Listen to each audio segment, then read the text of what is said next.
Eu quero cumprimentar a todos com a paz do Senhor. Você está no canal Rascunho do EBD, eu sou o pastor Edivaldo Pereira. E nesta oportunidade estaremos comentando a lição da classe dos jovens, lição do terceiro trimestre de 2022, que hoje, nesse dia 3, estaremos aprendendo a partir desse de agora, a partir de hoje, sobre os imitadores de Cristo. É o título geral da nossa lição. Ensinos extraídos das palavras de Jesus e dos apóstolos, né? Paulo mesmo vai trabalhar muito esta proposta, né? E ele começa, o comentarista começa aqui a lição com o título da primeira lição é Morrer para Cristo, morrer para viver, abrindo mão do eu para seguir a Cristo. Tema muito longo, já que era imitadores, mas tudo bem.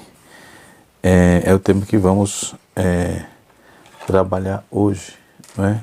Nós temos aí 13 lições. A primeira lição é morrer para viver, abrindo mão do teu eu para seguir a Cristo. Ser discípulo para uma jornada de aprendizagem. Quem segue a Cristo estuda a palavra. Quem segue a Cristo cultiva a prática da oração e do jejum. Quem segue a Cristo, lição de número 5, quem segue a Cristo anda na prática do perdão e do amor. Lição de número 6, quem segue a Cristo compreende o reino de Deus. Quem segue a Cristo ainda anda em fidelidade. Lição de número 8, quem segue a Cristo compartilha a mensagem da graça. Lição de número 9, quem segue a Cristo aprende novos valores. Lição de número 10, quem segue a Cristo purifica o coração. Lição de número 11, quem segue a Cristo, quem segue a Cristo Jesus frutifica no reino de Deus. Lição de número 12, evidências de um fiel seguidor de Jesus. E lição de número 13, os discípulos de Jesus e a verdade, ou seja, a verdadeira esperança. Termina aqui com um arrebatamento, né? Muito bem. Então nós podemos observar que o texto base aqui é sobre imitar a Cristo. Em Romanos capítulo 6, verso de número 1 até o versículo de número 4, Paulo diz assim: que diremos, pois, permanecermos no pecado para que a graça abunde, né? Ou seja, para que a graça abundar é aumentar, para que a graça aumente, né? Seria o mesmo que dizer isto, né? De modo nenhum, nós que estamos mortos para o pecado, como vivemos ainda nele, né?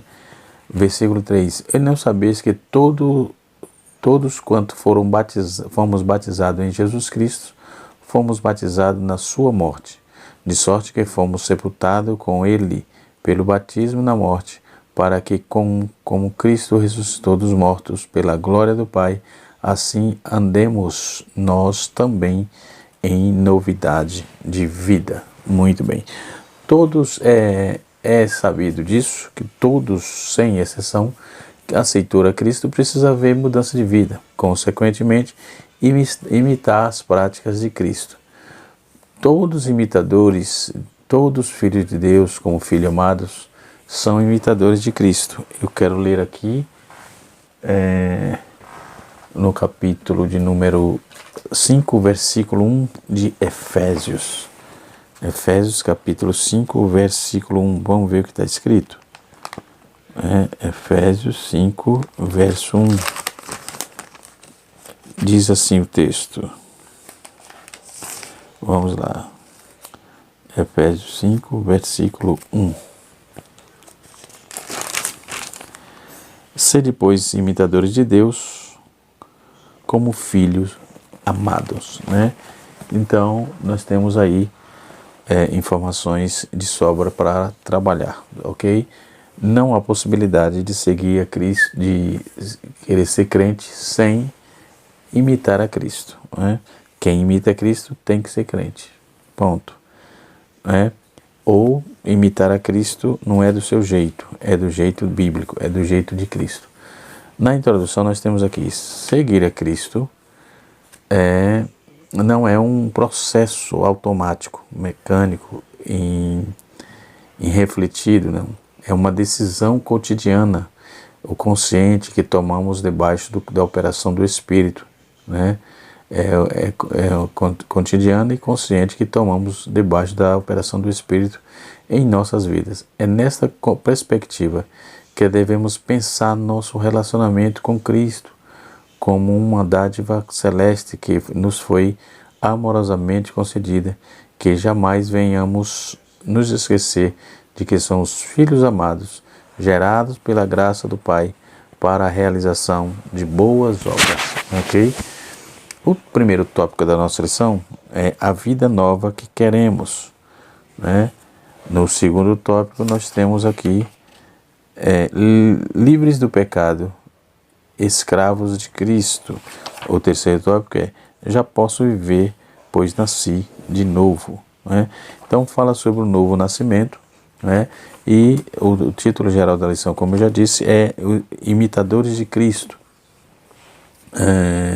Sua vida, a vida de Jesus foi uma vida de santidade, cheia de simples exemplos para nos oferecer, para nos dar, para que possamos segui-los, né? Todos aqueles que tomaram a decisão de seguir a Cristo precisam viver como Ele viveu, mesmo que não seja uma tarefa tão fácil assim, né? Então as pessoas ficaram conhecidas como cristão porque tinham atitudes muito parecidas com Cristo, por isso é cristão, pois imitavam, né? Por isso, ou seja, para que isso seja uma realidade em nossas vidas, né?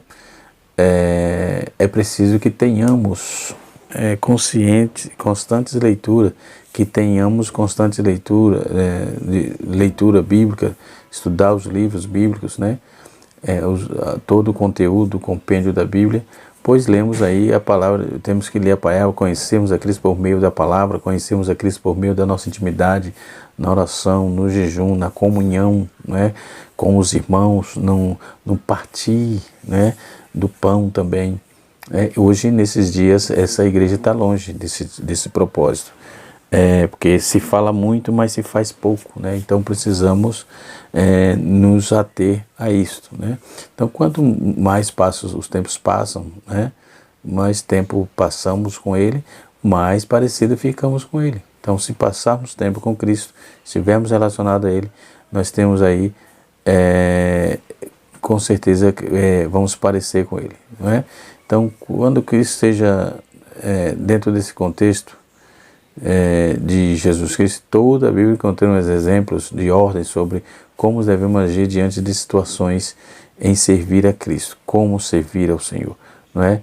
E eu preparei um material aqui, por exemplo, primeiro, se você serve a Cristo, nasceu de novo, deve, com certeza, ser compassivo. Como homem perfeito, Jesus não passou por muitas dificuldades, não é?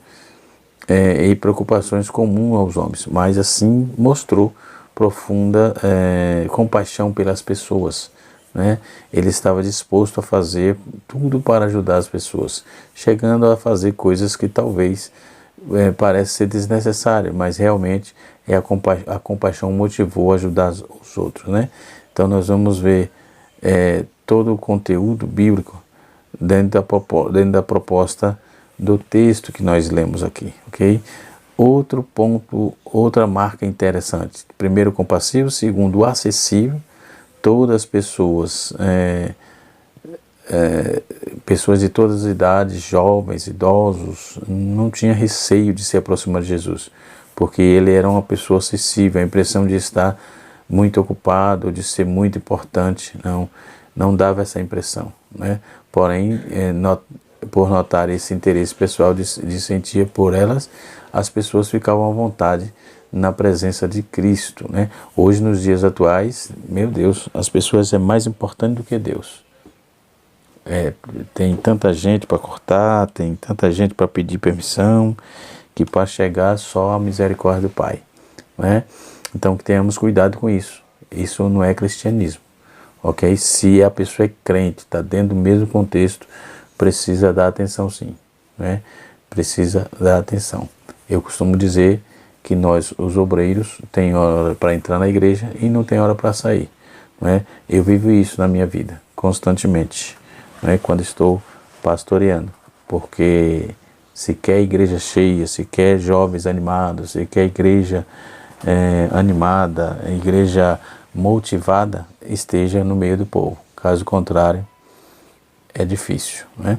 Então, Jesus fazia, por exemplo, nós temos que ser, além de ser compassivo, acessível, temos que ser uma pessoa de oração, né? Para imitar Cristo, precisa ser uma pessoa de oração. Então, precisa ser compassivo, acessível e uma pessoa de oração. Jesus fazia regularmente orações sinceras, tão sozinho como também com os verdadeiros adoradores que oravam em muitas ocasiões, não apenas nas refeições, né? Ele orava ao seu Pai para agradecê-los nas refeições, mas também sozinho e também com seus discípulos, né?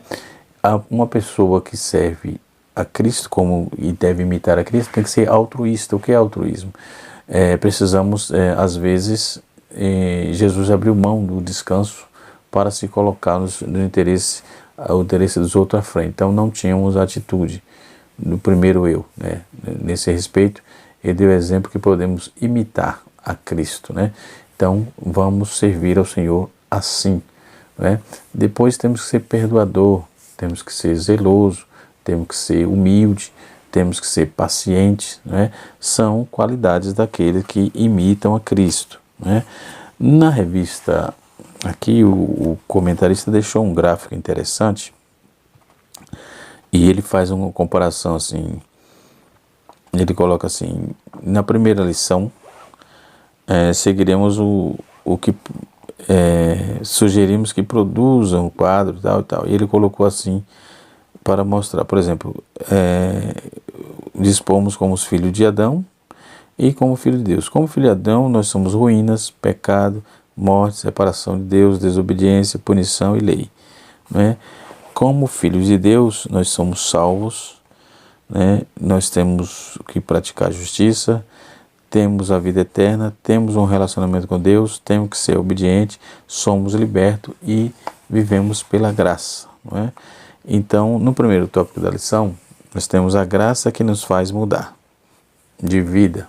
A graça que nos faz mudar de vida. Então, o argumento de Paulo aos Romanos a respeito da operação da graça em nossa resposta é que é irrefutável, pois o apóstolo dos gentios lembra aqueles irmãos que tudo que eles necessitavam para alcançar a bênção da salvação já havia sido conquistada por Jesus na cruz, né? Ou no Calvário. Agora, diante desta maravilhosa constatação de amor de Deus, que já esta demonstração já está demonstrado, aliás, como devemos responder aos menosprezando, vulgarizando, né? Aqueles que menosprezam. Como vamos responder a isso? Aqueles que vulgarizam, que menosprezam, né? Nós vamos responder com o nosso testemunho, né? Então, agora, diante dessas maravilhosas constatações de amor, nós vamos ver com essas pessoas que menosprezam, que vangloriam a graça salvadora que foi concedida por meio da vida, por meio da vida de uma pessoa arrogante. Não foi de uma pessoa arrogante, não foi de pessoas marcadas pelo pecado. A resposta, Paulo vai nos entregar aqui. Ele diz: jamais, né? Jamais. Que diremos, pois, permanecermos no pecado para que a graça aumente, ou seja, para que a graça abunde, né? Então, de modo nenhum, jamais, ok? Então, nunca devemos proceder como os fariseus, legalistas, acreditando que a salvação vem por algum tipo de ofício humano, de artifício humano. Nunca, também, nunca. Então, não devemos ficar aí esperando que as coisas aconteçam de qualquer jeito, não. Precisamos servir a Cristo, precisamos atentar para o senhorio de Cristo, né? Para tudo quanto Ele nos concede dentro do contexto de imitar a Cristo, de estar vivendo com Cristo, de estar lidando, né, com as verdades do Evangelho. Então, nós precisamos sim servir ao Senhor com tudo aquilo que Ele propôs para nós, né, que é imitar a Cristo, né? Somos, pois, imitadores de Cristo, né? E nós vamos observar que Paulo ele faz toda essa alusão, né? E também ele diz assim, o comentarista colocou aqui no seu comentário, claro, muito interessante, e ele coloca assim, vamos para o texto. Ele coloca assim, nunca devemos proceder como um fariseu legalista, acreditando que a salvação é por um tipo de artifício humano. Também nunca viver como nunca viver como, deixa eu ver aqui, como um libertino, considerando a graça que nunca liberta, que ele liberta como um salvo-conduto, não um passaporte para uma vida inconstante, inconsequente e pecaminosa. E tem gente que hoje é isso, tripudia em cima de situações totalmente nebulosas, achando que Deus é menino, não é? Levando as coisas a seu bel prazer, e isto trará consequência no futuro. Deus não tem responsabilidade com isso. Deus tem responsabilidade com quem é imitadores de Cristo. Sede, pois, meus imitadores, como eu também sou de Cristo. É o que está escrito, né? É o que está pautado dentro da sua sacrossanta palavra. Então precisamos imitar a Cristo, precisamos buscar a Cristo, precisamos estar ligado em Cristo, ok? Podemos ver que no segundo tópico do primeiro tópico diz assim, segundo subtópico, nos diz assim, vamos aqui, o batismo como imagem pública da nossa decisão interior. Para o crente, batizar não é um mero ato religioso ou rito de passagem, não. O ato público de submergir nas águas batismais, né, sem dúvida, né, indica aí uma convicção pessoal da salvação, né, por meio de uma identificação com Cristo que morreu por amor a nós. Então, desta maneira, constitui-se uma analogia do batismo, né, para um discípulo de Jesus. Assim também como na morte de Cristo decretou, como a morte do Mestre decretou a garantia da nossa vitória final. Então, precisamos sim estar atento a tudo quanto Deus tem preparado para nós por meio da sua morte e da sua remissão para conosco, não é? Onde Ele nos remiu, nos resgatou, nos comprou com o seu precioso sangue, ok? Precisamos estar atentos a essa recomendação de Cristo, ok? Dentro desse contexto, nós vivemos dois extremos. Vamos aqui, jovens. Nós vivemos dois extremos. Quais, pastor? Primeiro, a teologia de que o homem é um semideus. A teologia fala que há poder em suas palavras. Ele decreta as coisas, acontecem. Ele ordena no mundo espiritual, precisa colocar um movimento à obediência de suas ordens. Segundo a teologia de Deus, Deus é um ser em desuso. Segundo a teologia, tem teologia que diz que Deus está em desuso, ou seja, o mundo secularizado não leva a Deus em conta, ou seja, explica tudo pela ciência, mas não dá lugar, espaço para o Senhor, ok? Isto é um perigo, entendeu? Isto é um perigo. Efésios capítulo 5, no seu verso de número 1 a 17, não é? Vai nos dar uma base muito grande sobre esta proposta. Então, a imitação a Deus, a Cristo, é um ensino muito claro das Escrituras. Vamos para Mateus capítulo 5, verso 43 a 48, Lucas capítulo 6, versículo 35, 1 João capítulo 4, verso 10 e 11. Então devemos imitar também a Cristo, ou seja, João 13, verso 34, João 15, verso 12 e Romanos capítulo 15, no seu verso 2, 3 e 7. Né? 2 Coríntios capítulo 8, versículo de número 7, Filipenses capítulo número 2, verso de número 5 e Efésios capítulo 5, verso 25. Paulo argumenta que os filhos são como os seus pais, ou seja, os filhos aprendem pela imitação, né? Deus é amor, então os filhos aprendem a amar por meio de Deus, né? Deus é justiça, então os filhos aprendem, imita a Cristo sendo justo, né? Então o texto é muito objetivo. Por isso os crentes devem andar em amor, no amor de Deus e na luz, né? Porque todos os crentes devem andar como filho da luz. Deus é verdade, Deus é um fato. Por isso os crentes devem andar com sabedoria, né? Andar em amor. O crente é filho de Deus, o crente é um filho amado de Deus, o crente é comprado pelo um alto preço. Então por isso ele é diferenciado, ok? Muito bem, não é que nós somos melhor que os outros de jeito nenhum, isso nunca foi verdade, não é?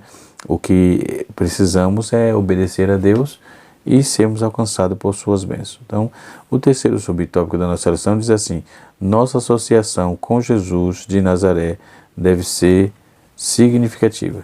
Viver em uma sociedade onde muitas pessoas são egoístas, não podemos generalizar, mas na atualidade há muitos interessados, né, na riqueza, associados a Cristo, né, mas poucos dispostos a irem a todos os limites do amor ao Salvador, do amor a Cristo.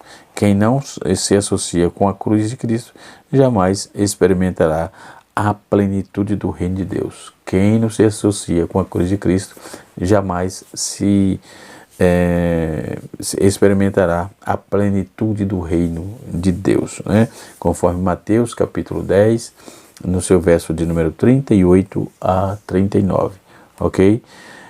No segundo tópico da lição nos diz assim: livres do pecado, escravos de Cristo. No primeiro subtópico nos diz assim, vivendo como livres e não como escravos do pecado. A imagem que Paulo utiliza para tratar a respeito do nosso novo estado em Cristo deriva-se da palavra, da prática da libertação dos escravos no mundo romano, né? Havia um ritual jurídico, esse processo é uma questão importante que deve aí ser destacado, né? Desta analogia paulina, é que para um romano o escravo era uma espécie de nota social, de morte social, no caso. Na verdade seria uma ação de benevolência do Senhor, já que os escravizados eram cativos de guerra ou alguém com dívida impagável. A morte física seria seu destino, sem querer o direito, sem qualquer direito. O escravo era reduzido a uma coisa, uma prosperidade do seu senhor, né? Uma propriedade do seu senhor. Assim também vivemos debaixo da opressão, né, do diabo. Depois, os filhos, os nossos delitos de pecado. Então, a libertação do escravo era também o renascimento social, ou seja, uma vez liberto, o ex-escravo adquiriu um conjunto de direitos, né? Então, que restabelecia aí sua dignidade pessoal na sociedade, pondo-o em outros status, né? Então, assim que Paulo escrevendo aos irmãos que congregavam na capital do mundo antigo, lá em Roma, não é? Ele apresenta ali uma poderosa transformação, ele apresenta ali a poderosa transformação que é a salvação de Cristo, né, sobre os salvos. Eles apontam 2 Coríntios capítulo número 5, verso 17, esse é Gálatas capítulo 6, versículo de número 15. Então podemos observar, somos nascidos, filhos novamente gerados, libertos das amarras da iniquidade, através do poderoso amor de Deus. João capítulo 3, verso 7 e 1 Pedro capítulo 1, verso 23. 1 Pedro ainda, capítulo 2, versículo de número 2. No segundo subtópico, do segundo tópico, diz assim, a queda do jugo da morte. Né? A consequência inevitável e insuperável do pecado é a morte. Era sobre essa denominação que a humanidade vivia até a ressurreição gloriosa de Jesus Cristo. Né? Como magistralmente Paulo anuncia em 1 Coríntios 15, 26, que a morte foi o último inimigo a ser aniquilado por Cristo. Então, podemos ver que agora devemos descansar confiantemente no amor do Salvador. No terceiro subtópico diz assim, não temos mais medo. Existe uma estratégia muito comum, não é? Das hostes infernais que lançaram aí em rosto aquilo que fizemos de errado e deplorável, né? Em tempo de nossa escravidão espiritual. Então, o que o diabo quer com esse tipo de tática, né? É nos tornar inseguros em relação ao impacto da salvação, a nossa trajetória. Todavia, Paulo nos esclarece que já não pesa sobre nós nenhum tipo de acusação espiritual por aquilo que fizemos do passado. Então essa é uma verdadeira manifestação do perdão, né? Diferentemente do que aconteceria com os escravos libertos da Roma Antiga, né? Na Roma Antiga, os quais ainda deveria considerar seus antigos senhores patronos, né? E assim sucessivamente. Então, em Cristo, nascer de novo é ter a dignidade humana restaurada. Esta frase é importante. Né? A experiência, né, do perdão concede-nos a certeza do céu. Né? A experiência do perdão concede-nos a certeza do céu. Quem vive em Cristo é imprestável para o pecado. O Evangelho liberta as pessoas da escravidão do pecado. Então é interessante saber e notar. Quero informar aqui que a maior parte dos comentários do nosso nobre comentarista da lição dos jovens, ele usa muito a Bíblia de estudo de aplicação pessoal. Né? Então quem tem esse material deve fazer uso, que o comentarista usa bastante. Né? Enfim. No terceiro tópico da nossa lição, para finalizar, para o vídeo não ficar muito grande, né? Nós vamos ver aqui, já posso viver, pois nasci de novo. Então, discernindo a obra de Cristo em nós. Paulo é bastante claro ao afirmar que o reconhecimento do sacrifício vicário de Jesus, né, por nós é fundamental para estabelecimento de uma vida cristã genuína. Romanos 6,11. É simplesmente incompatível. É consequência plena, é consciência plena do amor de Deus com uma vida, com uma existência dominada pela prática deliberada do pecado. Ou seja, é impossível conhecer verdadeiramente a Jesus, ainda que permanece num estilo de vida dominado pelos impulsos carnais. Quem opta por viver assim, age como se desejasse, mais uma vez, crucificar a Cristo. Né? Então, precisamos ter cuidado, porque para não estar nos enganando, nos auto-sabotando, não é? Jovens, precisamos ter cuidado para não estar nos auto-sabotando, achando que está enganando, achando que está fazendo, e Deus está vendo sim, não é? E Deus ainda é um Deus que revela, não é? Deus ainda revela, certo? Porque a Bíblia fala desses cuidados que devemos ter. Primeiro, Paulo fala de um auto-sacrifício para a autoindulgência, não é? A ordem andai em amor é seguida por condenação por perversão da perversão do amor. Ou seja, os crentes são santos, não é? Os crentes são reis, os crentes são luz. né? Então, Paulo, ao tratar do assunto de santidade, ele menciona os pecados dos quais é preciso fugir, né? Os pecados estão ligados a dois grupos: pecado do sexo e pecado da língua. Paulo vai frisar muito bem, e a Bíblia vai nos apontar muito bem isso em Efésios, né? Quando ele vai trabalhar esse negócio. Os pecados do sexo não devia estar presente na vida do crente. A infidelidade conjugal era espontaneamente comum nos dias de Paulo. O homossexualismo vinha sendo por séculos admitido como normal, de maneira de proceder, ou seja, dos 15 imperadores romanos, 14 eram homossexuais. Essa informação é importante. Então precisamos viver a nossa vida como imitadores de Cristo, ok? Então, de 15 imperadores naqueles dias, 14 deles eram homossexuais. Havia um templo de Afrodite em Corinto, né? E o templo de Diana em Efésio.